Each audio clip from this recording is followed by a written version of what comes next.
धर्म धुरंधर तीर्थंकर श्री चौबीसो जिन राज जी, मोक्ष मार्ग बतलाने वाले तारन तीरन जहाज जी। हरंत प्रभु को, भगवंत प्रभु को वंदन हो जो।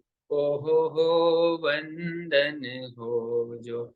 लब्धिधारी पूर्वधारी विश्रुत पंडित जी, त्रिपदी धारी पर उपकारी मुनि मंडल के ताज जी। गणधर प्रभु को, गुणधर प्रभु को वंदन हो जो। ओ हो वंदन हो जो। कृष्ण पक्ष और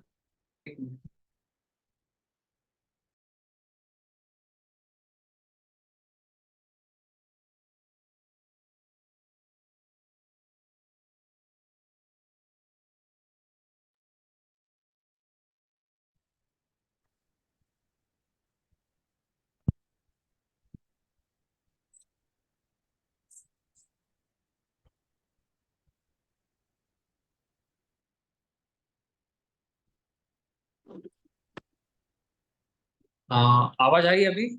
सॉरी, कनेक्शन। हाँ आ रही है, अब आप सही है। ओके ओके, ठीक है। हाँ, वापिस बोलता हूँ। धर्म धुरंधर तीर्थंकर श्री चौबीसो जिन राज जी, मोक्ष मार्ग बतलाने वाले तारन तीरन जहाज जी। अरहंत प्रभु को, भगवंत प्रभु को वंदन हो जो। ओ हो वंदन हो जो।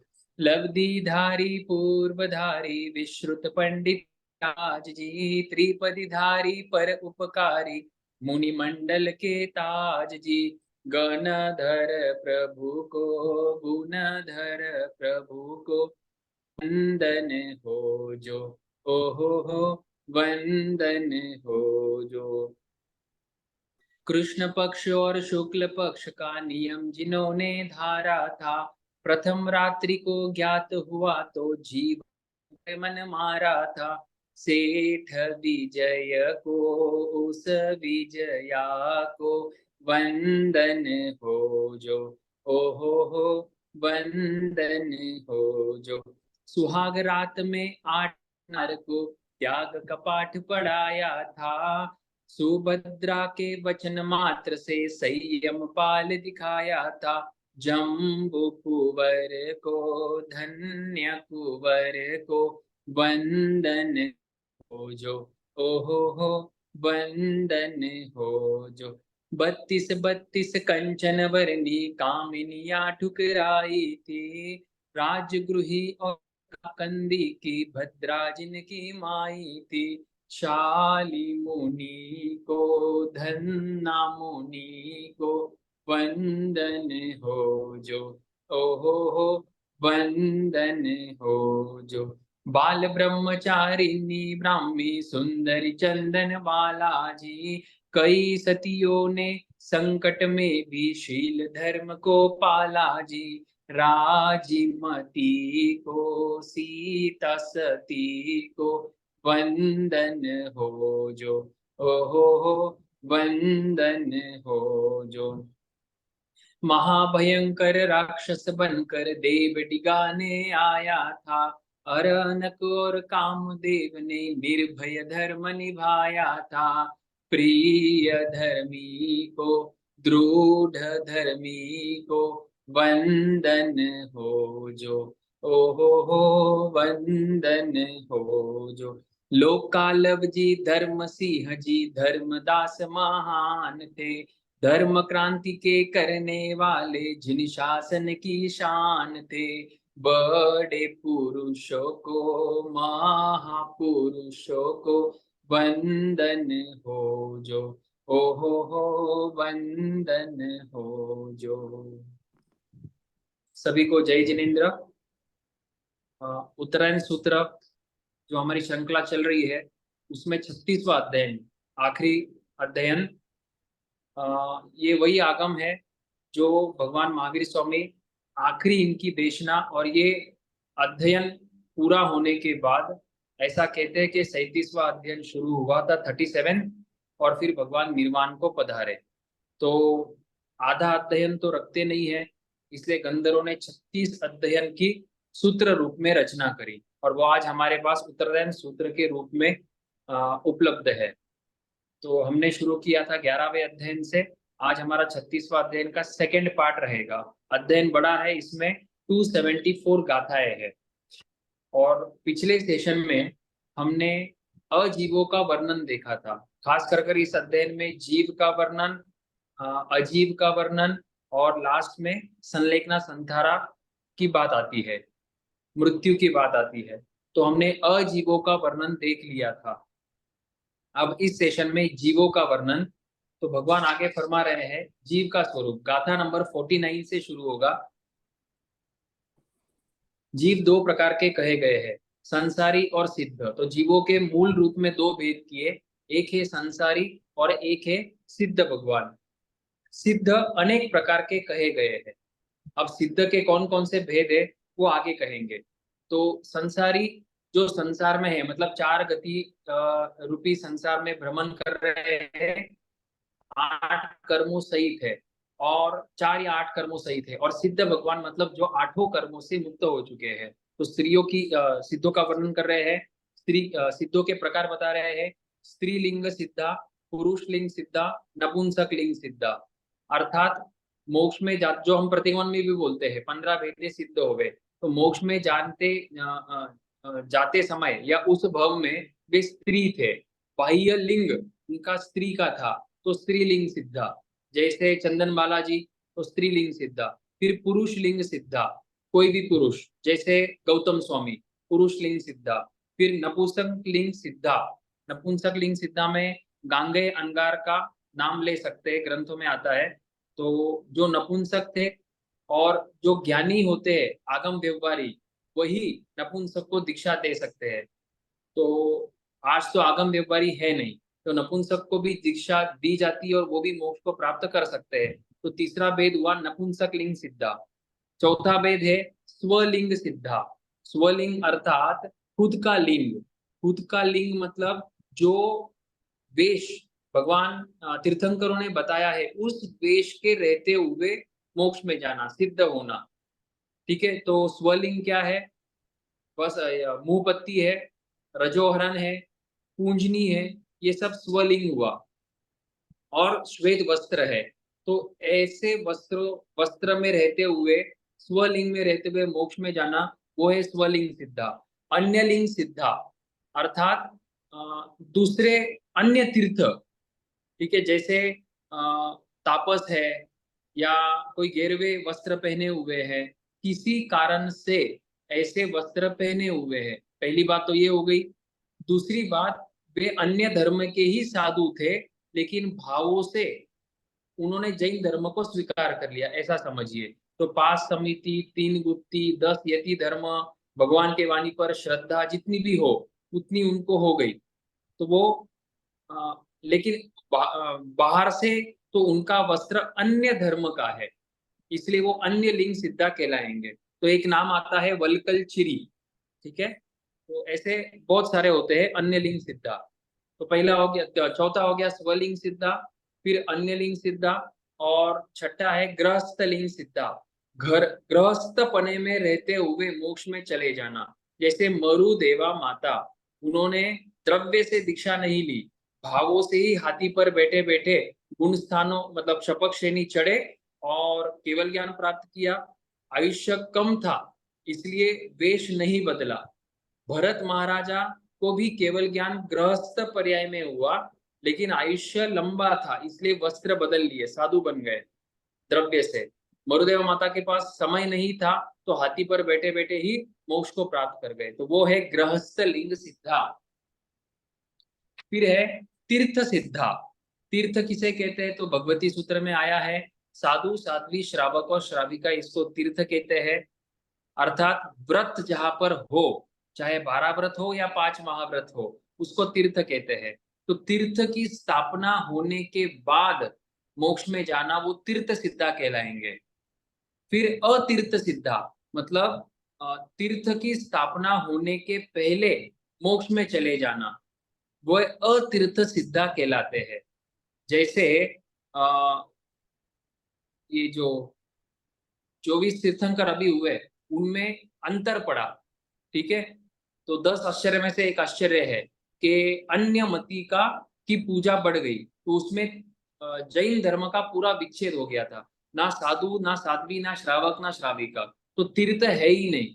तो वो जो पीरियड था वो कौन सा था, 9th तीर्थंकर से लेकर तो 16 तक, ऐसे 8 तीर्थंकरों के बीच में जो 7 अंतर थे, उसमें जैन धर्म का विच्छेद हुआ पर्टिकुलर पीरियड के लिए।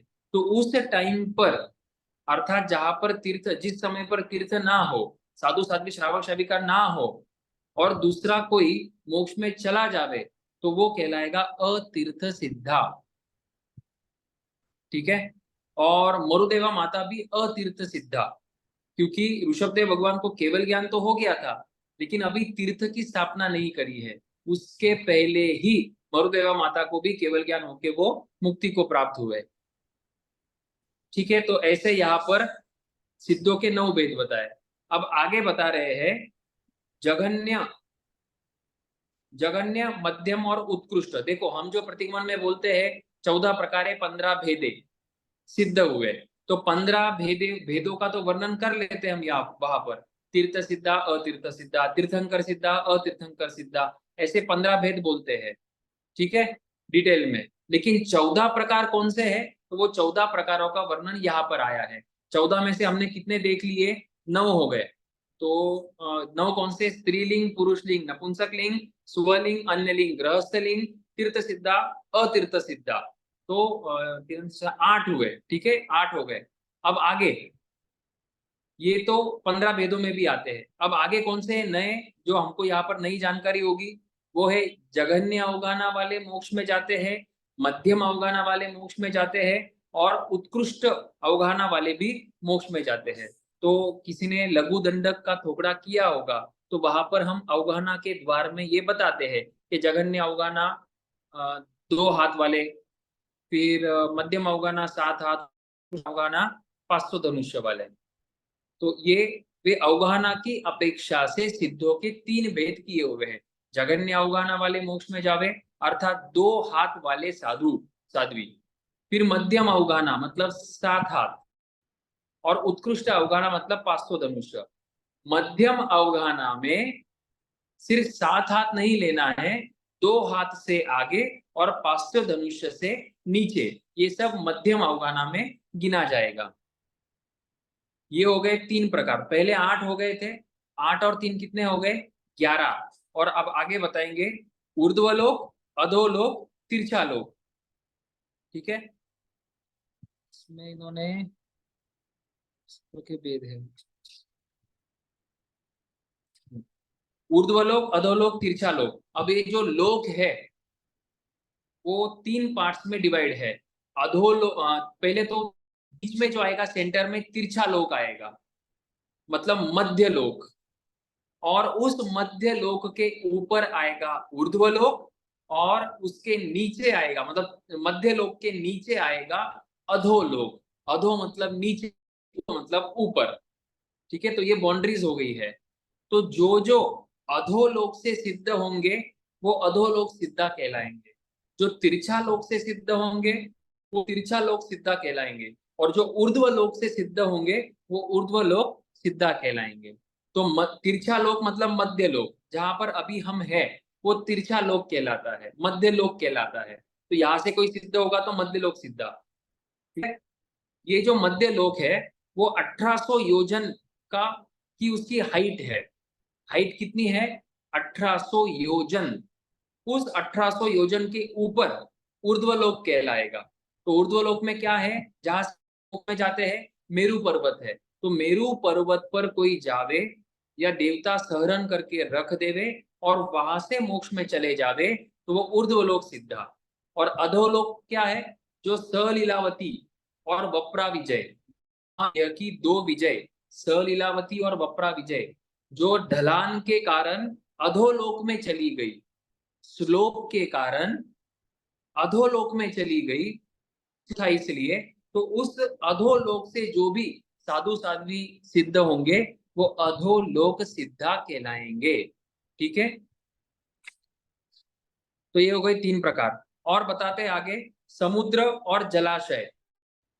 ठीक है, समुद्र से भी सिद्ध होते हैं और अन्य जो जलाशय है, तालाब है, नदी है, वहां से भी सिद्ध होते हैं। तो वहां पे नदी और तालाब में कौन गए? तो पहले तो कोई शत्रु देवता हो तो वो साधु का सहरण करके समुद्र में डाल देवे, और फिर वो साधु उस समुद्र में क्षपक श्रेणी चढ़े, समभाव रखे, कर्मों का क्षय करे, तो वही से केवल ज्ञान प्राप्त कर कर वो मोक्ष में जा सकता है। ठीक है, समुद्र से और नदी से। और दूसरा ऐसा भी हो सकता है कि कोई साधु अगर नदी पार कर रहा है किसी कारण से, विकट परिस्थिति के कारण नदी पार कर रहे हैं कोई साधु, और वहां पर वो शपथ श्रेणी चढ़ जावे तो मोक्ष में जा सकते हैं। तो वो हो गया नदी से। समुद्र तो पार करेंगे नहीं साधु, नदी पार कर सकते हैं। उसकी भी कुछ नियम है, मर्यादाएं है, प्रायश्चित लेना पड़ेगा, शुद्धि करनी पड़ेगी, परिस्थिति में ऐसा किया जाएगा। ठीक है, तो इस प्रकार से वे नदी और जला समुद्र से सिद्ध हो सकते हैं। अब पन्नवना सूत्र में आया है कि अढ़ाई द्वीप जो है जहां से मोक्ष में जाते हैं, ढाई द्वीप या फिर मनुष्य क्षेत्र, ठीक है, ढाई द्वीप कह दो या मनुष्य क्षेत्र कह दो, वहां से मोक्ष में जाते हैं। तो इस ढाई द्वीप का एक भी कण या एक भी जगह ऐसी नहीं है जहां से कोई मोक्ष में नहीं गया हो। अर्थात हर जगह से, छोटी सी छोटी जगह ले लो, सुई की नोक जितनी भी जगह ऐसी नहीं है जहां से कोई मोक्ष में ना गया हो। मतलब ये जो समुद्र है, लवन समुद्र के हर पिन पॉइंट से अनंत अनंत आत्माएं मोक्ष पधार गई है, अनंत आत्मा। तो ढाई द्वीप में एक भी जगह ऐसी खाली नहीं है जहां से मोक्ष ना हुआ हो। ठीक है, अब आगे भेद कर रहे हैं नपुंसक लिंग। ठीक है, ये हो गए अपने 14 भेद। अब आगे बताते हैं कि अगर नपुंसक लिंग, स्त्रीलिंग आदि सिद्ध हो तो एक समय में कितने सिद्ध हो सकते हैं। अब एक समय मतलब क्या? समय का मतलब टाइम का या गिनती का सबसे छोटा अंश, उससे छोटा कुछ नहीं है। जैसे मान 1 मिनट है, 1 मिनट से छोटा क्या है? आधा मिनट। आधे मिनट से छोटा क्या है? 15 सेकंड। उससे छोटा क्या है? 1 सेकंड। उससे छोटा क्या है? नैनो सेकंड, मिली सेकंड, नैनो सेकंड। तो इस तरह से छोटा छोटा होते जाता है। केवल ज्ञानी के ज्ञान में लास्ट द स्मॉलेस्ट यूनिट क्या है टाइम का? तो बोलते हैं समय। अब समय को कैसे जानना? तो मोटा मोटी आंखें बंद कर कर खोलने में इन्फोनाइट समय बीत जाते हैं। ठीक है, असंख्य समय बीत जाते हैं। इसको इन्फोनाइट कहो या अनलिमिटेड कह दो, इंग्लिश में अनलिमिटेड कहेंगे। तो असंख्य समय आंखें बंद कर खोलने जितने टाइम में बीत जाते हैं। अब हम यहाँ पर कितने समय की बात करेंगे? एक समय की। उस एक समय में कितने जीव एट ए टाइम मोक्ष में जा सकते हैं, ढाई द्वीप की अपेक्षा। ठीक है, पूरे ढाई द्वीप की अपेक्षा, सिर्फ इंडिया से नहीं, सिर्फ महाराष्ट्र या गुजरात से नहीं, पूरे ढाई द्वीप की अपेक्षा से बात करेंगे। तो भगवान कहते हैं कि पुरुष लिंग जो है, पुरुष जो है वो एक समय में 108 एट अ टाइम मोक्ष जा सकते हैं। 108, उससे ज्यादा नहीं होंगे, कम हो सकते हैं। ये तो मैक्सिमम की बात चल रही है। तो मैक्सिमम मतलब उत्कृष्ट 108 जीव मोक्ष में जा सकते हैं। कौन? पुरुष। स्त्री की बात करें तो 20 जा सकते हैं, 20 से ज्यादा एट ए टाइम मोक्ष में नहीं जाएगी स्त्रियां, मतलब साध्वियां। ठीक है, और नपुंसक की बात करें तो 10 जा सकते हैं एक समय में। कोई भी आपको डाउट होगा तो आप प्रश्न लिख के रखना, सेशन के एंड में आप प्रश्न पूछ सकते हैं। फिर अपन लेंगे स्वलिंग सिद्धा। स्वलिंग सिद्धा मतलब रजोहरण, मुंहपत्ती और श्वेत वस्त्र, मुख्य रूप से ये स्वलिंग है। तो ऐसे लिंग में सिद्ध होंगे तो कितने जा सकते हैं? 108। ठीक है, फिर अन्य लिंग सिद्धा, अन्य लिंग मतलब वस्त्र, ये जैन धर्म वाले वस्त्र नहीं है, अन्य धर्म वाले वस्त्र है। तो ऐसे कितने जा सकते हैं? तो 10 जा सकते हैं। अन्य लिंग वाले 10 जा सकते हैं एट अ टाइम। और गृहस्थ लिंग मतलब गृहस्थ से कितने जा सकते हैं? वे 4 जा सकते हैं एट अ टाइम। 4 मोक्ष में जा सकते हैं, उससे ज्यादा नहीं जाएंगे एक समय में। ठीक है, अब आगे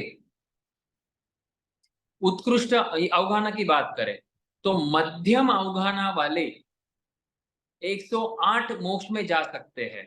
जैसे महावीर स्वामी की अवगाहना ले लो, मध्यम अवगाहना। अजितनाथ भगवान की अवगाहना मध्यम अवगाहना। पार्श्वनाथ भगवान की अवगाहना मध्यम अवगाहना। गौतम स्वामी की अवगाहना मध्यम अवगाहना। ये सब मध्यम अवगाहना वाले हैं। ये कितने जा सकते हैं? 108 एट अ टाइम जा सकते हैं। अब बात करते हैं उत्कृष्ट अवगाहना की। उत्कृष्ट अवगाहना वाले सिर्फ 2 जा सकते हैं। उत्कृष्ट अवगाहना मतलब कितनी अवगाहना? 500 धनुष्य वाले। 500 धनुष्य वाले साधु या Sadhvi at a time maximum 2 जा सकते हैं, उससे ज्यादा नहीं जाएंगे। आपने 10 आश्चर्य पढ़ा होगा। 10 आश्चर्य में एक आश्चर्य है कि उत्कृष्ट अवगाहना वाले 108 चले गए, इसलिए वो आश्चर्य हो गया। बाकी नॉर्मल नियम क्या है? 2 ही जा सकते हैं। तो 2 न जाते हुए 108 चले गए, इसलिए वो लोक आश्चर्य हो गया।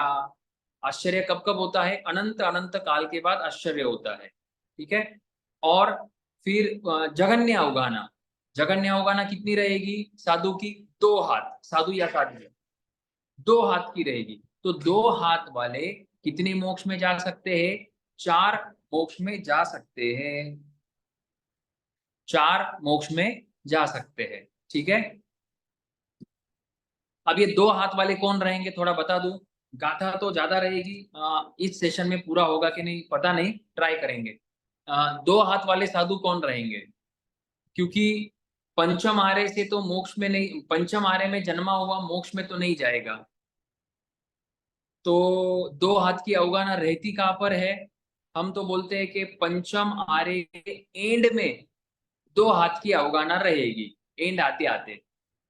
तो वो तो मोक्ष में जाएंगे नहीं साधु।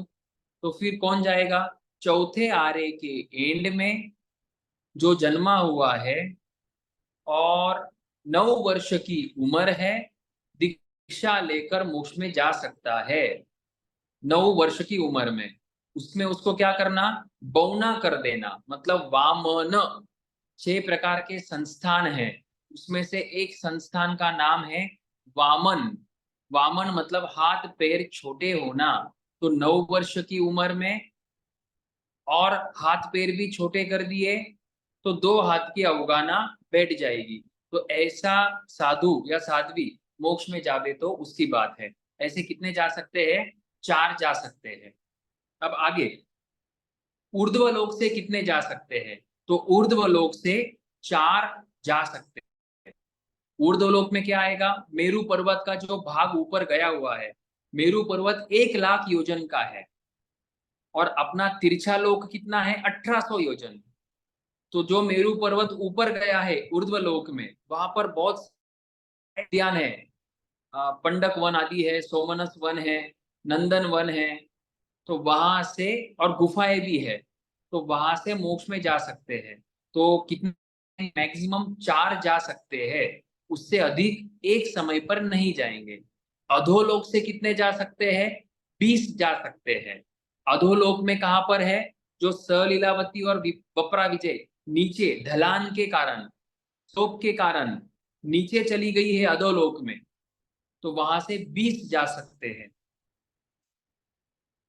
और नदी जलाशय, नदी में से 3 और समुद्र में से 2 एट अ टाइम में जा सकते हैं।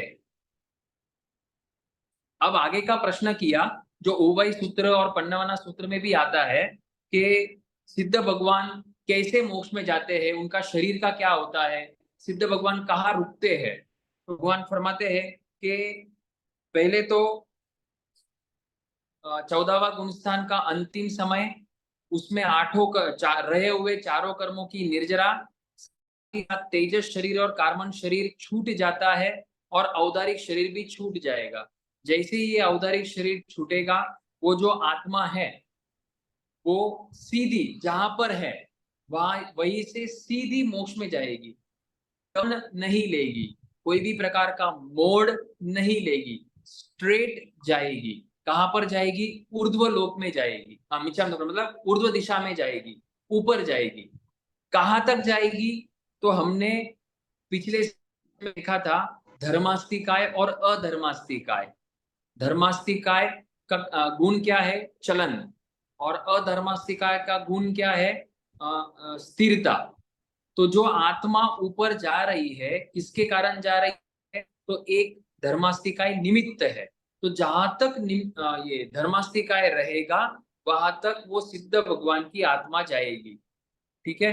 कितना टाइम लगेगा जाने में? एक समय, क्योंकि स्ट्रेट जाना है। अगर मोड़ लेना होता, टर्न लेना होता, तो अधिक समय लगता। सीधा जाना है, एक समय में पहुंचना है ऊपर। तो वो स्ट्रेट जा रही है, इसलिए एक समय में ऊपर पहुंच जाएंगे। कहां तक जाएंगे? जहां तक धर्मास्तिकाय है। उसके आगे क्यों नहीं जाएंगे? क्योंकि आगे धर्मास्तिकाय नहीं है। तो धर्मास्तिकाय नहीं होने के कारण चलने में कोई मटेरियल सहायक नहीं बनेगा। तो मतलब ऊपर जाएंगे कैसे फिर? तो जहां तक धर्मास्तिकाय है वहां तक जाएंगे। तो उसको क्या कहेंगे? लोक अग्रभाग, लोकाग्रह। ठीक है? लोक अग्रभाग। सिद्ध आलोक में पहुंचकर जाते हैं। ठीक है, अब ये मोक्ष का स्थान कहां पर है? तो थोड़ा सा भगवान ने उसका लोकेशन बता दिया कि सिद्ध भगवान कहां पर विराजमान है। तो भगवान फरमाते हैं सर्वार्थ सिद्ध विमान से, सर्वार्थ सिद्ध विमान जो है, मतलब 5 अनुत्तर में से एक विमान का नाम है जो सेंटर में है, उसका नाम है सर्वार्थ सिद्ध विमान, जो 1,00,000 योजन का लंबा और चौड़ा है, मतलब डायामीटर है। उस सर्वार्थ सिद्ध विमान से 12 योजन ऊपर, कितने योजन? 12 योजन ऊपर कौन है? लोकाग्र भाग है। ठीक है? नहीं, मिच्छामि दुक्कडम, मिच्छामि दुक्कडम। 12 योजन ऊपर सिद्धशिला है। मिच्छामि दुक्कडम 12 योजन ऊपर सिद्धशिला है। ठीक है? सिद्धशिला का वर्णन करेंगे।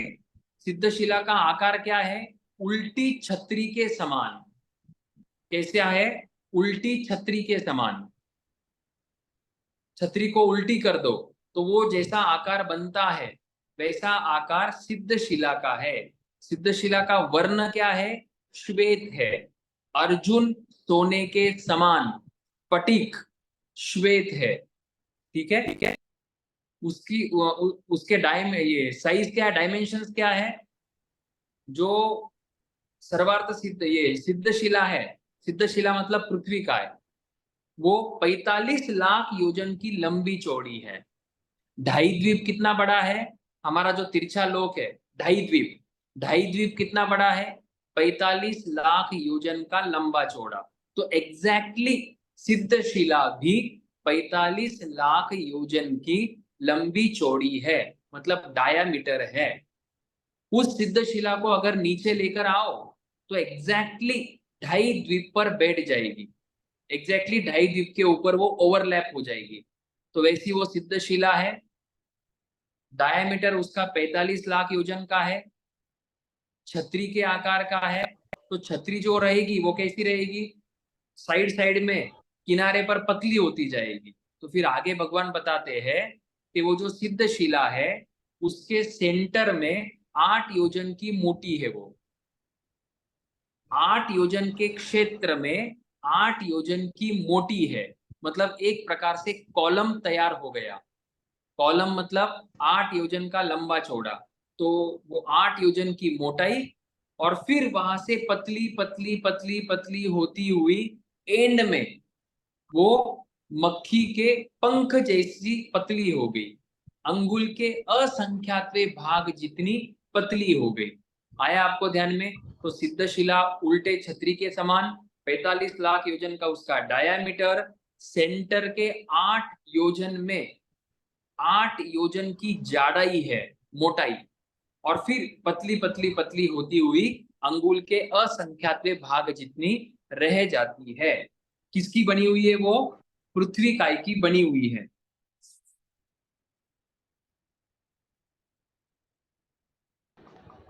ठीक है, अब आगे।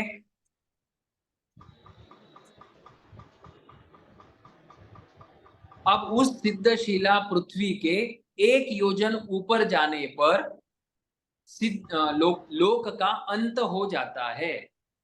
और अगर सही बात करें तो 1 योजन से कुछ कम, देशों 1 योजन ऊपर जाने पर लोक का अंत आ जाता है। मतलब सीलिंग, जैसे हमारे घर की सीलिंग होती है, वैसे इस लोक की सीलिंग कहां पर है, एंड कहां पर है?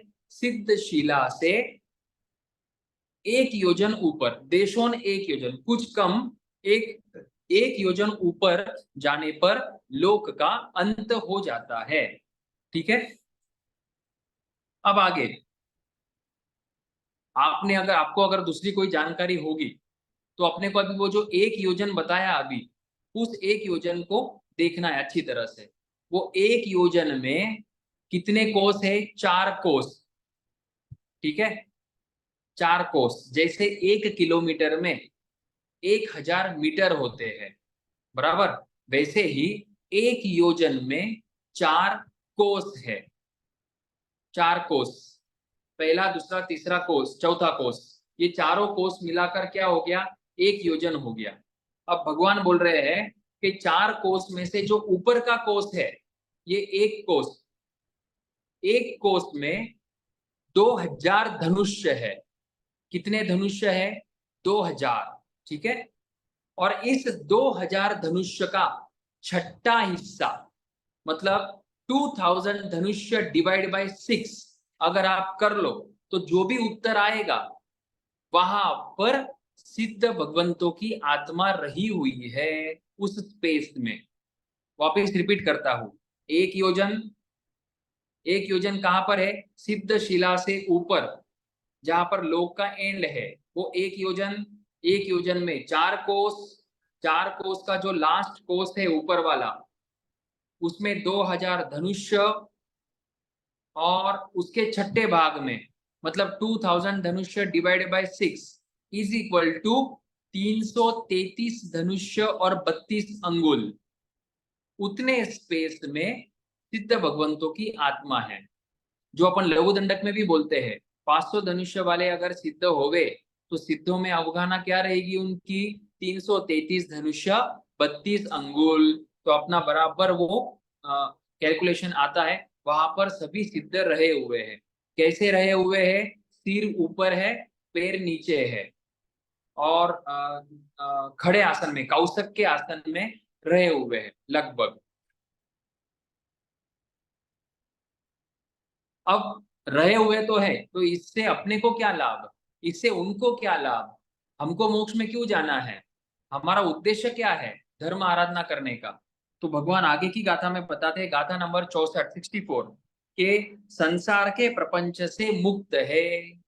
संसार के जो प्रपंच है, संसार के प्रपंच क्या है? क्रोध, मान, माया, लोभ, राग, द्वेष, कलह, अभ्यख्यान, फिर 5 इंद्रिय के विषय और उनके विकार, इन सभी प्रपंचों से वो मुक्त है और श्रेष्ठ गति को प्राप्त किए हुए है। इससे श्रेष्ठ गति इस दुनिया में, इस लोक में नहीं है, देव गति भी नहीं है। वितरागता जहां पर है वही स्थान श्रेष्ठ है। इसलिए गाथा में बताया है कि नवी सुही देवता देवलोए, नवी सुही पुड़वी वही राया, नवी सुही सेठ सेना वैये, एगंत सुही मुनि वीय रागी। एकांत सुखी कौन है? वितराग मुनि ही एकांत सुखी है, क्योंकि प्रपंच नहीं है। तो आज के जो अपने साधु साध्वी है, सुसाधु और सुसाध्वी, वो क्या कर रहे हैं? आंशिक रूप से सिद्धों के सुखों का अनुभव कर रहे हैं। और लगभग वैसा अनुभव हम श्रावक भी कर सकते हैं, लेकिन उसके लिए क्या होना चाहिए? सम, संवेग, निर्वेग, अनुकंपा और आस्था। फिर आगे विराजमान है। फिर आगे की गाथा में बताया कि बस वही बता दिया है कि जो लास्ट बहु की अवगाना होगी, जैसे 500 धनुष्य, तो सिद्धों में क्या अवगाना होगी? 2/3। 500 धनुष्य multiply by 2 divide by 3। Mahavir Swami की अवगाना यहाँ पर 7 हाथ थी, तो उनकी मोक्ष में क्या रहेगी अवगाना? 7 हाथ मल्टीप्लाई बाय 2 डिवाइड बाय 3। ठीक है, तो इस तरह से मल्टीप्लाई बाय 2 डिवाइड बाय 3 करना है, वो अवगाना मोक्ष में रहेगी। अवगाना कम क्यों हो जाती है? क्योंकि हमारी आत्मा ने इस शरीर को घेरा हुआ है, मतलब इस शरीर में हमारी आत्मा है, तो हमारे शरीर की अवगाना वो हो गई। लेकिन बहुत सारी पोलार है। पोलार मतलब हॉलो स्पेस, जैसे कान के अंदर, यहाँ पर आत्मा नहीं है अभी। नाक, नाक के अंदर, मुंह के अंदर, पेट के अंदर जहां पर खाली जगह है, वहां पर हमारे आत्मा प्रदेश नहीं है। तो सिद्ध मोक्ष में जाने के पहले 13वें गुणस्थान के अंतिम में, अंतिम अंतर मुहूर्त में हमारी आत्मा घन हो जाती है, सॉलिड हो जाती है, मतलब अंदर कोई भी स्पेस नहीं रहेगा, सॉलिड हो जाएगी। तो वो जब कंप्रेशन होगा, तो कंप्रेशन के कारण उतनी अवगाहना कम हो जाती है। अब यहाँ पर बता दिया कि एक सिद्ध भगवान की अपेक्षा किसी, जैसे महावीर स्वामी भगवान की बात करो, तो उनकी अपेक्षा, उनकी स्थिति क्या रहेगी? साधी अपर्यवसित। मतलब महावीर स्वामी कभी ना कभी मोक्ष गए हैं। एक एक कोई दिन था, एक समय था, ठीक है, वो कौन सा था? कार्तिक पूर्णिमा का, कार्तिक अमावस्या का। तो वो सिद्ध बन गए, तो उनकी वो सिद्ध बने की स्थिति शुरुआत हुई है। तो शादी कब तक रहे? अपर्यवसित, वापिस नहीं आएंगे। तो एक सिद्ध की अपेक्षा उनकी स्थिति क्या है? शादी, मतलब स्टार्ट हुआ है, अपर्यवसित, एंड नहीं होगा। और अनेक सिद्धों की अपेक्षा, सभी सिद्धों की अपेक्षा अगर बात करो, इसका मतलब ये हुआ कि सिद्ध भगवान कब से है? तो भाई ऐसा कोई पॉइंट नहीं है कि भगवान सिद्ध होना स्टार्ट हुआ है, या ऐसा कोई पॉइंट नहीं है कि उसके पहले सिद्ध नहीं थे। सिद्ध तो हमेशा से है। इसलिए आगे बताया कि बहुत सिद्धों की अपेक्षा अनादि अपर्यवसी, मतलब ऐसा नहीं है कि ये संसार का कोई स्टार्टिंग पॉइंट है, मोक्ष में जाने का स्टार्टिंग पॉइंट है, उसके पहले कोई मोक्ष में नहीं गया। यह संसार, यह साधना, मोक्ष में जाना, नरक में जाना अनादि से है और अपर्यवसित। ठीक है,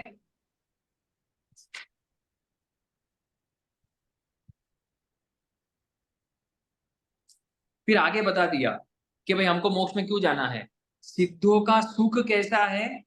उसका सुख अनंत, अनंत है। और ऐसे सिद्ध भगवंतों का अनंत आत्मिक सुख युक्त है, जिसकी उपमा संसार के किसी भी पदार्थ से नहीं की जा सकती है।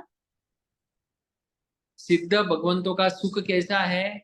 एक समय का सुख ऐसा है कि उसकी तुलना देवी देवताओं के, सभी देवी देवताओं के भूत और भविष्य के सुखों को भी मिला लो, मल्टीप्लाई कर लो, टू द पावर कर लो, फिर भी उसकी तुलना सिद्ध भगवंतों के एक समय के सुख से नहीं की जा सकती है।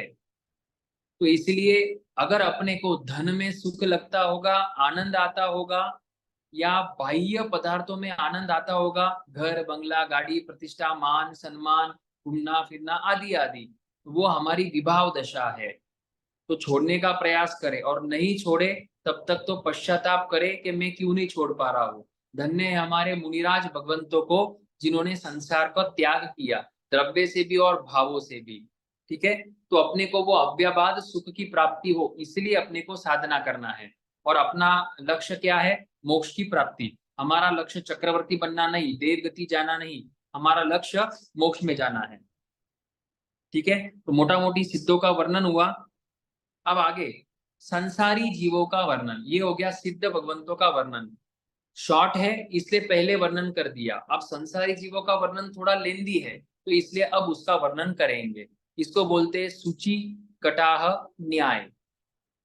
अब संसारी जीव कितने प्रकार के हैं? तो संसारी जीव दो प्रकार के हैं, त्रस और स्थावर। स्थावर जीव कितने प्रकार के हैं? हम तो बोलते हैं 5 स्थावर, पृथ्वी का है, आपका है, देव का है, वायु का है, वनस्पति का है। लेकिन यहाँ पर स्थावर के 3 भेद किए हैं, पृथ्वी काय, अप काय और वनस्पति काय। जीवाभिगम सूत्र पन्नवना, जीवाभिगम सूत्र में भी और संभावना पन्नवना में भी 3 भेद किए हैं स्थावर के, पृथ्वी काय, अप काय और वनस्पति काय। इसकी चर्चा हम बाद में करेंगे, पहले हम इन जीवों का वर्णन देख लेंगे। तो पृथ्वी काय, तो मोटा मोटी आप तो लगभग जानते ही है, पृथ्वी काय किसे कहते हैं, अप काय और तेऊ काय।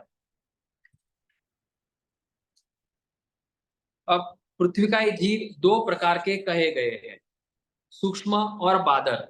आप भेद जानते होंगे, 563 भेद या जीवों के 14 भेद। पृथ्वी काय के जीव दो प्रकार के, सूक्ष्म और बादर। सूक्ष्म किसे कहते हैं? जिसको सूक्ष्म नाम कर्म का उदय हो उसको सूक्ष्म कहते हैं, अर्थात जिसका शरीर सूक्ष्म है उसको सूक्ष्म कहते हैं। ठीक है, ऐसे सूक्ष्म जीव कितने भी इकट्ठे हो जावे, एकत्रित आ जावे, तो भी हमको आंखों से दिखाई नहीं देंगे। ठीक है, ये सूक्ष्म जीव कहाँ पर है? ये पूरे लोक में ठसाठस भरे हुए हैं। इसी आगम में दिया हुआ है, ये सूक्ष्म का वर्णन जो है उसमें दिया हुआ है, मूल पाठ में है।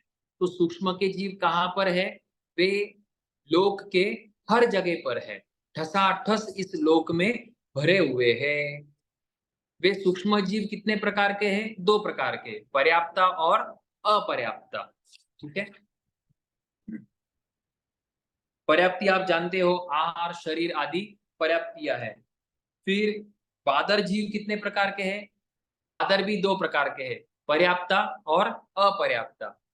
सूक्ष्म जीवों में तो कोई प्रकार नहीं बताया है, सूक्ष्म जीव एक ही प्रकार का है।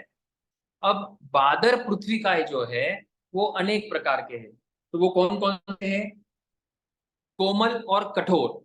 हम देखते हैं पृथ्वी, कोई कोई पृथ्वी कठोर होती है, जैसे पत्थर है, चट्टाने हैं, वे कठोर होते हैं, रत्न है, मूंगा आदि रत्न है, वे कठोर होते हैं। और दूसरी पृथ्वियां कोमल होती है, जैसे नदी के किनारे वाली पृथ्वी या मिट्टी, धूल, वे कोमल होती है। तो ऐसे मोटे रूप में दो प्रकार की है, कठोर और कोमल।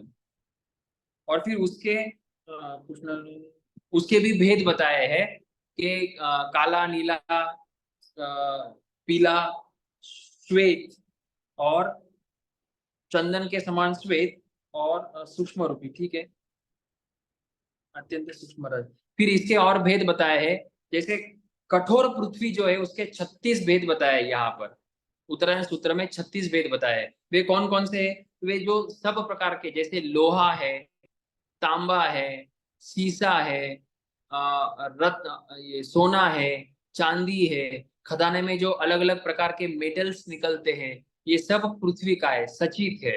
तो जो माइनिंग होती है वो सचित पृथ्वी का की होती है। तो जमीन के अंदर जो भी खुदाई होती है, तो करने वाले क्या कर रहे हैं? असंख्य पृथ्वीकाय जीवों की विराधना कर रहे हैं, हिंसा कर रहे हैं। तो उतना दोष उन करने वाले जीवों को लग रहा है। और अगर हम उनके व्यापार की अनुमोदना करें, उसको अच्छा माने, तो वो क्रिया हमको भी लगती है। ठीक है, तो अपने को ऐसे अनर्थ दंड के पापों से बचना चाहिए।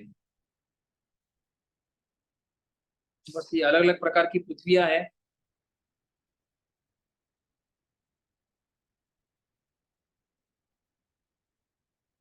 अब इसमें एक बताया कि पृथ्वी का जीव जो है, जैसे अभी सिद्धों का बताया, तो पृथ्वी का जीव भी अनादि अपर्यवसित है। ऐसा कोई टाइम नहीं था कि जिस टाइम पर पृथ्वी का कोई है ही नहीं इस संसार में, ऐसा ना कभी हुआ है और ना भविष्य में कभी होगा। अर्थात पृथ्वी काय के जीव हमेशा से है और हमेशा रहेंगे। इसका मतलब हम अगर ऐसे कर्मों का बंधन कर लेवे दुर्गति में जाने का, तो हमारे लिए बहुत सारे स्थान खुले हैं। पृथ्वी काय के कितने स्थान हैं? असंख्य स्थान है। तो हम इजीली वहां पर उत्पन्न हो सकते हैं। अगर हमारी आसक्ति सोने में, चांदी में, रत्नों में रही, तो हम मर के वहां पर उत्पन्न हो सकते हैं।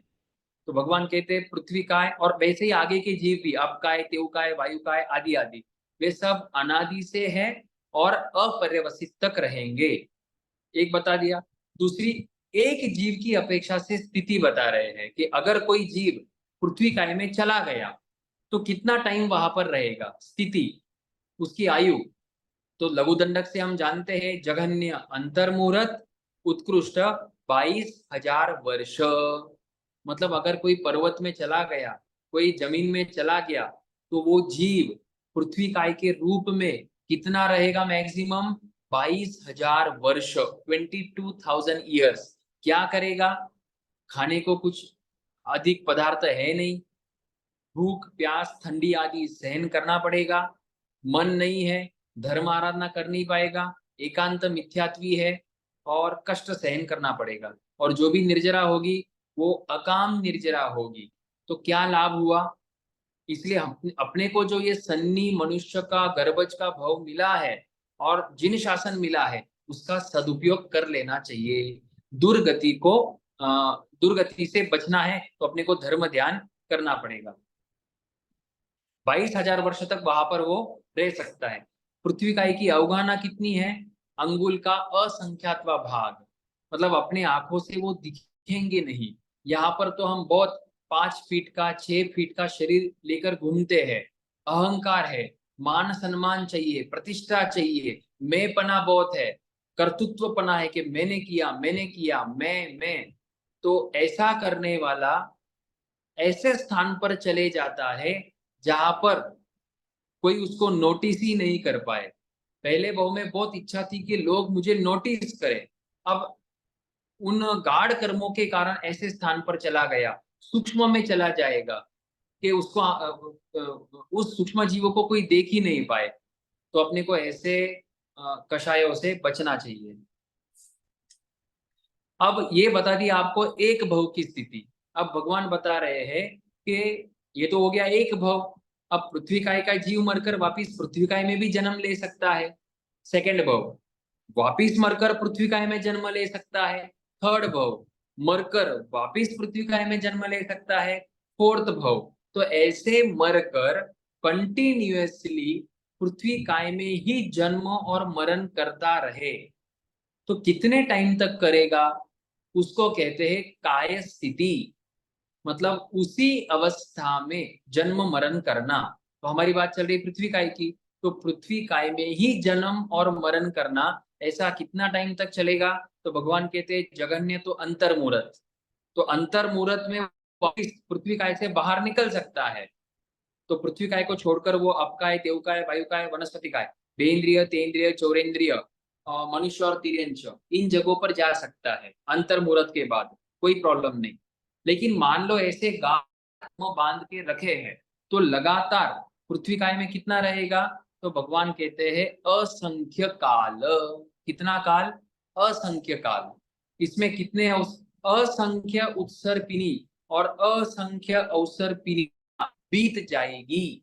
असंख्य मतलब अनलिमिटेड अवसर्पिणी और उत्सर्पिणी बीत जाएंगी। अनलिमिटेड तीर्थंकर मोक्ष में चले जाएंगे, तब मेरा जीव कहाँ रहेगा, उस पृथ्वी काय में ही रहेगा, जन्म मरण करता रहेगा, भव बदलता रहेगा। क्योंकि एक भव की स्थिति कितनी है मैक्सिमम, 22,000 वर्ष। तो भव बदलता रहेगा लेकिन रहेगा पृथ्वी काय में ही। इसको कहते हैं काय स्थिति। ठीक है, अब आगे अंतर, नहीं ठीक है, अंतर दिया है इसमें, अंतर। अब अंतर की बात करते हैं। पहली बात करी स्थिति की, मतलब एक भव में कितना रहेगा। दूसरी बात करी काय स्थिति की, मतलब लगातार पृथ्वी काय में कितना रहेगा। और तीसरी बात कर रहे हैं अंतर की। अंतर मतलब पृथ्वी काय को छोड़कर अन्य स्थान पर चला गया, जैसे अप काय वगैरह में चला गया। अब कितने टाइम के बाद वापिस पृथ्वी काय में आ सकता है, तो भगवान कहते हैं अंतर मुहूर्त में वापिस आ सकता है। तो जघन्य अंतर मुहूर्त और उत्कृष्ट लेट में लेट कितने टाइम के बाद आ सकता है, तो भगवान कहते हैं अनंत काल के बाद आएगा। तो अनंत काल इतना कहां पर बिताएगा, वो अन्य स्थानों में बिताएगा। खास कर वनस्पति में बिता देगा। ठीक है, इसको कहते हैं अंतर। और फिर वर्ण, गंध, रस और स्पर्श के आधार पर पृथ्वी काय के हजारों भेद बनते हैं। जैसे हम प्रतिकोण में बोलते हैं 84 लाख योनिया, तो पृथ्वी काय की 7 लाख योनिया। तो योनिया अर्थात क्या, जन्म लेने का स्थान। वो योनिया कैसे बनती है, वर्ण, गंध, रस और स्पर्श के कॉम्बिनेशन से, अलग अलग प्रकार के वर्ण, गंध, रस और स्पर्शों से योनिया बनती है, अलग अलग स्थान बनते हैं। इसका मतलब हमारे लिए हजारों स्थान है, लाखों स्थान है जहां पर हम उत्पन्न हो सकते हैं। तो हमको प्रमाद नहीं करना चाहिए। बस यही एक सीख मिलती है। प्रदेशी राजा, जिसका वर्णन रायकसिनी सूत्र में है, वे ऐसा वर्णन है कि उनके हाथ खून से रंगे हुए रहते थे। और ऐसे परदेशी प्रदेशी राजा जब वो चित्त सारथी के कारण से ये कौन केशी स्वामी के संपर्क में आए, तो उन्होंने 39 मतलब 39 डेज में ऐसी आराधना करी कि वे एक भव अवतारी बन गए। तो अपन भी, आनंद श्रावक भी एक भव अवतारी बने हैं, अपन भी एक भव अवतारी बन सकते हैं। ठीक है, इस तरह से अपना पृथ्वी काय का वर्णन हुआ। वैसे हम अप काय का करेंगे। तो अप काय के भी दो भेद है। अप काय मतलब क्या, पानी। तो पानी ही खुद जीव है। पानी के अंदर जीव है वो तो अलग बात होगी, वो तो बेइंद्रिय है। ठीक है, वो त्रस्त जीव है। हम भगवान तो क्या कह रहे हैं कि पानी खुद जीव है। तो उसको कहते हैं अपकाय। पानी ही जिसका शरीर है वो कहलाता है अपकाय। पृथ्वी ही जिसका शरीर है वो कहलाता है पृथ्वी काय। तो पानी खुद सचित है क्योंकि उसमें जीव है। तो अपकाय के जीव कितने प्रकार के, वापिस वही पृथ्वी काय के जैसा, सूक्ष्म, बादल। सूक्ष्म के कितने प्रकार, पर्याप्ता, अपर्याप्ता। बादल के कितने प्रकार, पर्याप्ता, अपर्याप्ता। सूक्ष्म के जीव कहाँ पर रहे हुए, पानी के इस लोक में ठसाठस भरे हुए हैं। पृथ्वी काय के लिए भी ऐसा ही कहा था। ठीक है, अब बादर के जीव कहाँ रहे हुए हैं, तो लोक के एक असंख्यातवे भाग में। क्योंकि जो पानी है वो हर जगह पे नहीं है। अभी हम जहां पर बैठे हैं, हम पानी में तो बैठे नहीं है, तो वहां पर पानी नहीं है। तो हर जगह पे वो बादर पानी नहीं है। लोक के कुछ स्थानों पर पानी है। उसका भी वर्णन फिर दूसरे आगमों में दिया हुआ है, पन्नवन आदि में दिया हुआ है। तो कुछ ही भागों में पानी है। होगी बात। अब सूक्ष्म पानी जो है उसके कोई प्रकार नहीं है, वो एक ही प्रकार का है।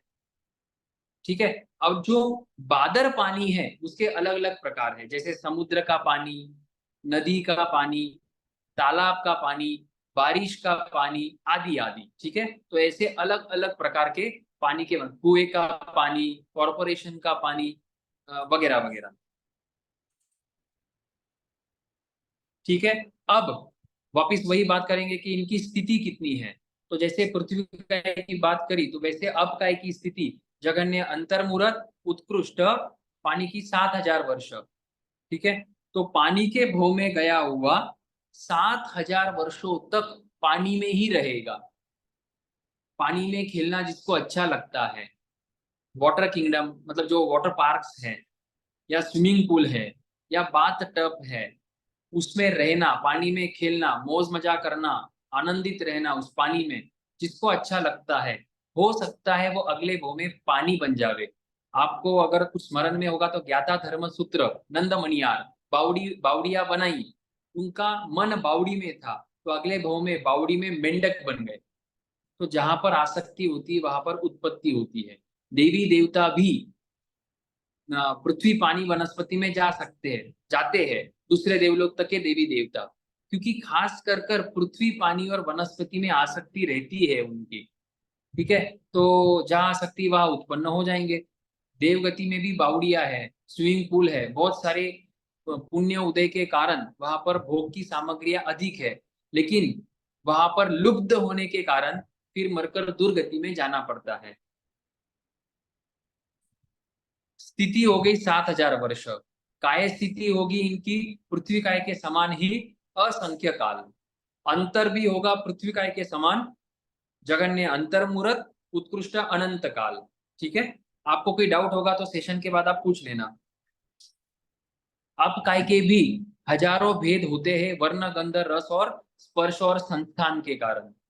हम प्रतिगमन में बोलते हैं 7 लाख पृथ्वी काय, 7 लाख अप काय। फिर आगे वनस्पति, वनस्पति का वर्णन।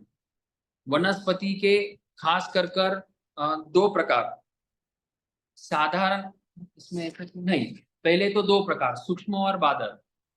सूक्ष्म के पर्याप्ता और अपर्याप्ता, ऐसे दो भेद। सूक्ष्म के जीव कहाँ पर है, वनस्पति के पूरे लोक में ठसाठस भरे हुए हैं। ठीक है, और बादर, बादर के जीव कहाँ पर है, वो लोक के एक भाग में है। अब ये जो बादर वनस्पति है, इसके और भेद बनते हैं। कौन से, साधारण और प्रत्येक। ऐसा भेद हमने पृथ्वी काय और अपकाय के लिए नहीं किया था, वनस्पति के लिए कर रहे हैं साधारण और प्रत्येक। साधारण मतलब जनरल, प्रत्येक मतलब एक्सक्लूसिव, सिंगल। ठीक है, स्पेशल रूम। साधारण मतलब एक शरीर में अनंत वनस्पति के जीव। प्रत्येक मतलब एक शरीर में वनस्पति का एक जीव।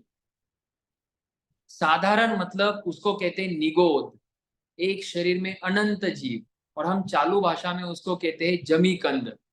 वो सब साधारण हो गए। और प्रत्येक, तो प्रत्येक का एक आपको उदाहरण दे दूं, गेहूं का दाना। जो गेहूं का दाना सूखा हुआ है, जिसको अपन पीसने को डालते हैं, ग्राइंड करते हैं, वो गेहूं का दाना। उस गेहूं के एक दाने में एक जीव है। और भी बहुत उदाहरण है, आपको एक सिंपल उदाहरण दे रहा हूं। तो एक गेहूं के दाने में एक जीव। ठीक है, तो ये हो गया साधारण और प्रत्येक। साधारण के उदाहरण क्या है, आलू, प्याज, गाजर वगैरह, ये साधारण के उदाहरण है। अब जो पहले भेद किया था अपन ने, सूक्ष्म वनस्पति काय, तो सूक्ष्म वनस्पति जो है वो नियमानिगोद है। अर्थात सूक्ष्म वनस्पति में एक शरीर में अनंत जीव होते हैं। बादर वनस्पति में हमने दो भेद कर दिए, साधारण वाले और प्रत्येक वाले। सूक्ष्म वनस्पति में ऐसा कोई भेद नहीं है, जो है वो सब साधारण है, मतलब एक शरीर में अनंत जीव। और बादर में दो है, साधारण और प्रत्येक। ठीक है, तो हमको ये पर मनुष्य भाव मिला है। भूख लगती है तो पेट भी भरते हैं। अपन तो कोई मांस खमन के पारने मांस खमन ऐसी तपस्या नहीं कर रहे हैं, तो हमको पेट भरना है। तो साधारण वनस्पति का त्याग कर दो, ताकि अनंत जीवों की विराधना नहीं होगी, और प्रत्येक वनस्पति से हम हमारा पेट भर सकते हैं। तो हमको जितना हो सके उतना जीवन भर के लिए जमी कंद का त्याग कर देना चाहिए, ताकि अनंत जीवों को अभय दान मिले और हमारी अनुकंपा में वृद्धि हो। ठीक है, और प्रत्येक वनस्पति में भी फिर ध्यान रखना, अगर आप जैसे ये धनिया की पत्ती है, धनिया का पत्ता है, जिसको मराठी में कोथंबीर बोलते हैं, धनिया की पत्ती, उस पत्ते में, एक पत्ते में असंख्य जीव होते हैं। मतलब एक धनिया का पत्ता लो तो भी उसमें असंख्य जीव है। इसलिए फिर महाराज साहब प्रेरणा करते हैं कि लीलोत्री का जितना हो सके उतना त्याग करो। तो कम से कम तिथि को लीलोत्री का त्याग करो, ताकि अधिक से अधिक जीवों को अभयदान मिले। अब जो जो साधारण है, मतलब एक शरीर में जो अनंत जीव है, ठीक है, वो एक साथ जन्म लेते हैं, एक साथ श्वासोश्वास ग्रहण करते हैं, और एक साथ मरते हैं। क्या कहा कि जो साधारण वनस्पति है, मतलब आलू, प्याज आदि, उसके एक शरीर में अनंत जीव है। वे अनंत जीव एक साथ जन्म लेंगे, एक साथ श्वासोश्वास लेंगे, और एक साथ मर जाते हैं। ऐसा मूल पाठ में दिया हुआ है। और आयुष्य का साधारण शरीर, ठीक है, मूल पाठ में नहीं है। आगे जो प्रत्येक वनस्पति है वो अनेक प्रकार की कही गई है, जैसे वृक्ष, गुच्छ, गुल्म, लता, बेल, तृण, ये अलग अलग प्रकार की वनस्पतियों, वनस्पति के प्रकार बताए हैं, वलय आदि। ठीक है, और फिर साधारण वनस्पति के भी नाम दिए हुए हैं, जैसे आलू, मूला, हल्दी आदि। ये साधारण वनस्पति के नाम हैं, तो यहाँ पर नाम खोले हुए हैं। चलो अभी इनकी स्थिति, जो सूक्ष्म वनस्पति है उनकी स्थिति तो जघन्य, अंतर्मूरत, उत्कृष्ट, अंतर्मूरत। पहले भी जो पृथ्वीकाय, अपकाय बताया, उनकी स्थिति कितनी है सूक्ष्म की? जघन्य, अंतर्मूरत, उत्कृष्ट, अंतर्मूरत। मतलब सूक्ष्म के जीव एक भव अंतर्मूरत से ज्यादा होता ही नहीं है। ठीक है। अब बादर की बात करें, बादर वनस्पति, जो प्रत्येक वनस्पति है, उसकी स्थिति है जघन्य, अंतर्मूरत, उत्कृष्ट 10,000 वर्ष। तो 10,000 वर्ष तक कोई कोई वनस्पति की स्थिति है, तो उसमें गया हुआ जीव 10,000 वर्ष तक उसी वनस्पति में रहेगा। फिर वहां पर वो ठंडी सहन करेगा, गर्मी सहन करेगा, थोड़ी बहुत जो भूख लगती है, आहार की संज्ञा है, आदि आदि सब कष्टों को सहन करना होता है। बाह्य करके तो कष्ट होते हैं। ऐसा करने से अकाम निर्जरा करता है, थोड़ा बहुत पुण्यवानी का बंद भी करता है। अब कनक की काय स्थिति, अंतर में काय स्थिति, वनस्पति में गया हुआ जीव जघन्य तो अंतर्मूरत में वापिस निकल जाएगा। अगर लंबे काल तक रहे, उत्कृष्ट काल तक रहे, तो कितना रहेगा? अनंत काल तक रहेगा। इसके पहले जो हमने पृथ्वी काय देखा और अपकाय देखा, उसमें कितना रहेगा? असंख्य काल रहेगा। अब वनस्पति में कितना रह रहा है, कितना रहेगा? अनंत काल रहेगा। अनंत काल मतलब अनंत उत्सर्पिणी और अनंत अवसर्पिणी। इतने लंबे काल तक उसी वनस्पति में, मतलब वनस्पति के जो अलग अलग प्रकार के भेद है, साधारण है प्लस प्रत्येक है, उसमें वो जन्म मरण करता रहेगा। आलू मरकर प्याज, मरकर आलू, मरकर गाजर, मरकर टमाटर में आएगा, मरकर नारियल में जाएगा, ऐसे वनस्पति मरकर सूक्ष्म वनस्पति में जाएगा। ऐसे सब करके वो अनंत काल वहां तक बिताएगा। मतलब अनंत उत्सर्पिणी, अनंत अवसर्पिणी। तो हमको ऐसे कर्म नहीं बांधने हैं कि जो हमारी काय स्थिति को बढ़ा देवे। नाक्षी ब्राह्मणी ने, जो द्रौपदी का जीव था, उसने वो कड़वा तुम्बा आहार बहरा कर ऐसे कर्म बांध लिए कि प्रत्येक नरक में दो दो बार जाना पड़ा और अन्य तिर्यंच आदि में भी भ्रमण करना पड़ा। गौशालक का जीव जो अभी 12वें देवलोक में है, वो भगवान और जैन धर्म की आराधना करने के कारण अब भविष्य में, अभी तो 12वें देवलोक में है, भविष्य में प्रत्येक नरक में दो दो बार जाना पड़ेगा। जाना है उनको, भगवान ने भविष्य उनका बता दिया, उनकी कुंडली बता दी। और तिरंच में भी अलग अलग अलग प्रकार के तिरंच में भ्रमण करेंगे। तो अपने को भगवान की वाणी पर श्रद्धा रखना, भगवान की वाणी के विरुद्ध एक अक्षर, एक काना मात्रा भी श्रद्धा नहीं, अश्रद्धा नहीं और गलत प्ररूपना नहीं करना, और आचरण को भी सुधारना है। फिर आगे, ठीक है। अब अंतर, अंतर मतलब वनस्पति काय को छोड़कर बाकी के जगहों पर जाना और वनस्पति में आना। कितना टाइम लगेगा? जघन्य अंतर्मुहूर्त में हो सकता है। इसका मतलब निगोद के स्थान को, मतलब आलू से निकलकर दूसरे स्थान पर चला गया, तो अंतर्मुहूर्त में वापिस आलू बन सकता है। ऐसी कर्म की दशा है।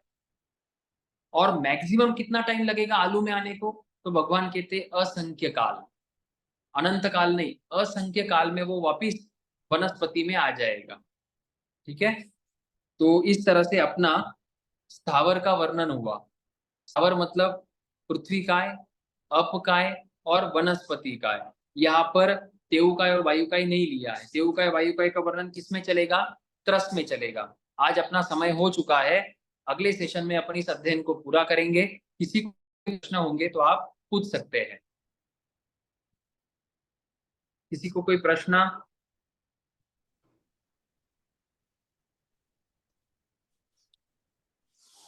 नहीं, जैसे पृथ्वी काय में जैसे आपने कहा हीरा पत्थर वगैरह सब ये पृथ्वी काय है, तो इनकी हाँ, जन्म, तो इनका जन्म और मृत्यु कैसे होगी इनकी? जैसे जन्म तो कर्मों के कारण होती है, वैसे कर्म बांधे हुए हैं हाँ। तो योनियां तैयार हो जाती। योनि, योनि मतलब जन्म का स्थान, उत्पत्ति का स्थान। तो वो केमिकल्स, वो जो तत्व है वो रेडी हो जाते हैं और पृथ्वी काय वहां पर जन्म लेती है। मृत्यु कैसे होगी, अपना आयुष्य पूरा हुआ कि मृत्यु हो जाएगी। या फिर तो मान लो आपने कच्चा नमक गैस के ऊपर रख दिया तो नमक की मृत्यु हो गई। तो शस्त्र लगने पर जीवों की मृत्यु हो जाती है। जैसे हीरा है तो उसको जैसे काट दिया, वो सब कर दिया, फिर तो वो तो उसकी तो अनंत काल तक रहेगा वो तो। हाँ, अभी जो हीरा है, हीरा और सोने का अलग चलेगा। जो हीरा है उसको अग्नि में नहीं डालते, फायर में नहीं डालते, उसको खाली तराशते हैं, कट करते हैं। तो जितना जितना कट किया उतने उतने जीव मरे। ठीक है। हीरे के अंदर जो डायमंड है, तो उसके अंदर सचित पृथ्वीकाय है, हम्म लेकिन बाहर से अचित है। लेकिन सोने की बात करें, सोने की अंगूठी है मान लो गोल्ड, हम्म उसको तो जो जब वो रॉ गोल्ड था, माइनिंग करके निकाला हुआ था, तब वो सचित था। फिर उसको फायर में प्रोसेस किया, और फायर लगने के कारण वो गोल्ड जो है वो अचित हो गया। अच्छा, तो वो मृत्यु हाँ। हो गई तो। हाँ, उन पृथ्वी का जीवों की मृत्यु हो गई। और एक जैसे जैसे। आपने कहा, जैसे हाँ। निगोर की जैसे आलू है, उसको आपने कहा कि हाँ। एक साथ है, पर जैसे आलू को काट दिया, आधा हिस्सा अपन ने पका लिया, आधा पड़ा है, हाँ, तो बराबर। इसमें जो मतलब कुछ तो जीवित रहा और कुछ की मृत्यु मतलब काल पूरा हो गया। हाँ हाँ, बराबर है। तो जितना आलू आपने काटा और आधा साइड में रख दिया, तो वो उनके उनके हिसाब से जन्म और मरण करेंगे।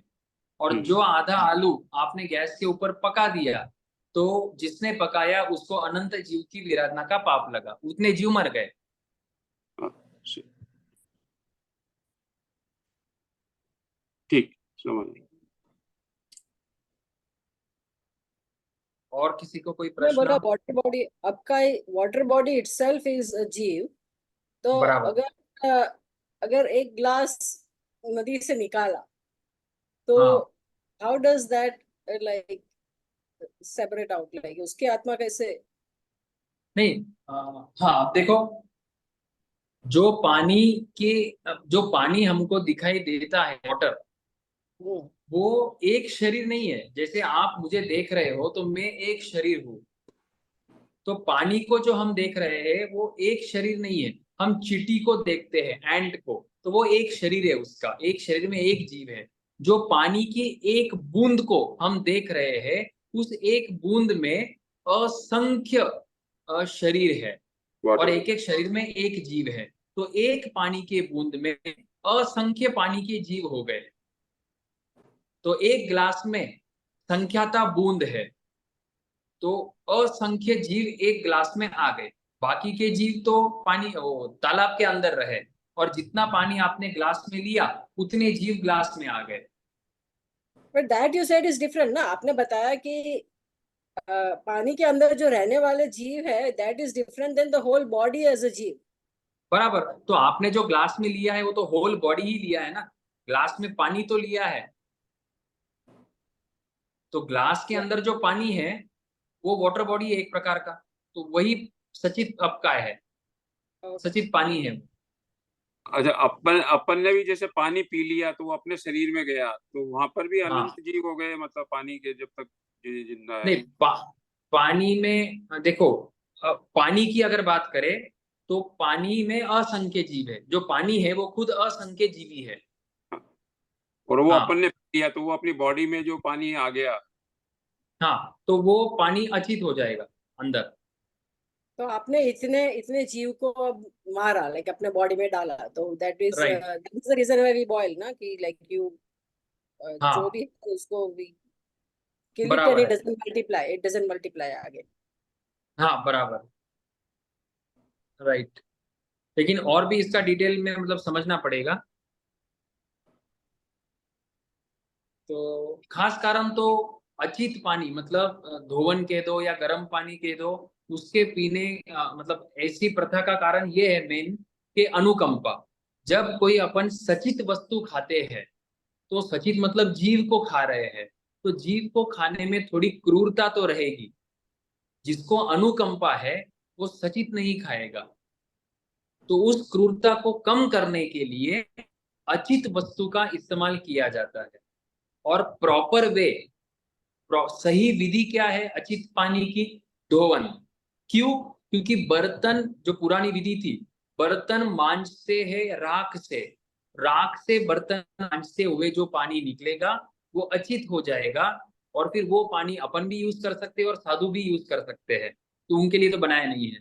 तो उसमें क्या हुआ, घर के काम करते करते ही पानी अचित हो गया, और बॉइलिंग में क्या होता है, थोड़ा अलग से करना पड़ता है, तो थोड़ा सा ज्यादा हिंसा होगी, क्योंकि अपन सेपरेटली कर रहे हैं, तो इसलिए ज्यादा हिंसा होगी। तो लेकिन फिर भी वो तो कच्चे पानी पीने से अच्छा ही है कि अचित पानी पीना है। इसलिए साधु भगवंत खुद के लिए बनाया हुआ पानी या आहार नहीं लेते हैं, क्योंकि उनके निमित्त से कोई भी जीव की विराधना नहीं होनी चाहिए। जो विराधना हम अपने लिए करी है उसमें से वो थोड़ा सा ले लेंगे।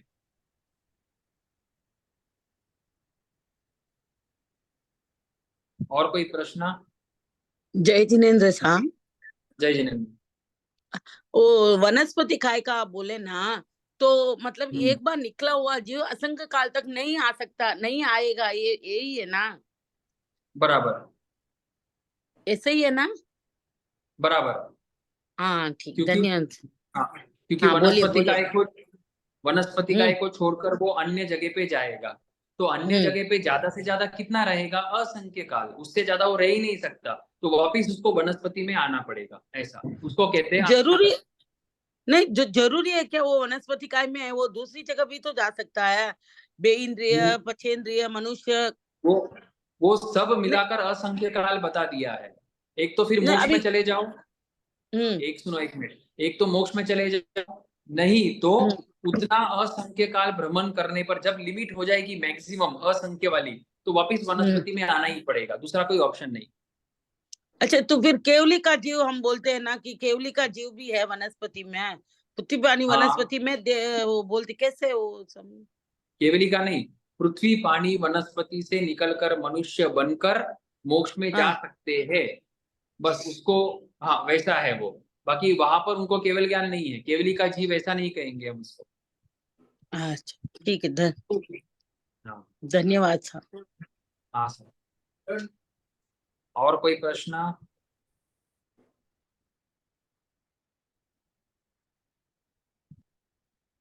ठीक है, और किसी को कोई प्रश्न? हाँ ठीक है सर। मंगलिक सभी को खमत कामना। गुरुदेव की आज्ञा से, आप बड़ों की आज्ञा से, चत्तारी मंगलम अरिहंता मंगलम सिद्धा मंगलम साहू मंगलम केवली पनत्तो धम्मो मंगलम। चत्तारी लोकुतमा अरिहंता लोकुतमा सिद्धा लोकुतमा साहू लोकुतमा केवली पनत्तो धम्मो लोकुतमो। चत्तारी शरणं अरिहंते शरणं प्रपज्यामि, सिद्धे शरणं प्रपज्यामि, साहू शरणं प्रपज्यामि, केवली पनत्तम धम्मम शरणं प्रपज्यामि। ये चार शरणा दुर्गति हरना सुगति करना, और न शरण कोई होए, भव्य प्राणी करे आराधन, अक्षय अमर पद हुए। तो मत कामना सभी को। जय जिनेन्द्र साहब। जय जिनेन्द्र। जय जय जिनेन्द्र। जय। जिनेन्द्र।